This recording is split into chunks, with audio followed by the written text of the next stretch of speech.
తిరుమలలో మనం ఇస్తున్న జుట్టు ఎందుకు ఇస్తున్నామో మీకు తెలుసా? మొట్టమొదటిగా వెంకటేశ్వర స్వామి ఒక చీమల పుట్టలో ఉండేటప్పుడు బ్రహ్మదేవుడు ఒక ఆవు రూపంలో మారి ప్రతిరోజు చీమల పుట్ట దగ్గరకు వచ్చి పుట్టలో పాలు ఇచ్చేవాడు.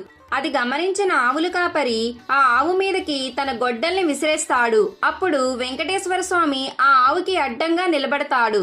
దానితో ఆ గొడ్డలి వెంకటేశ్వర స్వామి తలకి తగిలి రక్తం వచ్చేలా దెబ్బ తగులుతుంది. కొన్నాళ్లకి ఆ దెబ్బ అయితే తగ్గిపోతుంది, కానీ అక్కడ వెంట్రుకలు మాత్రం రావు.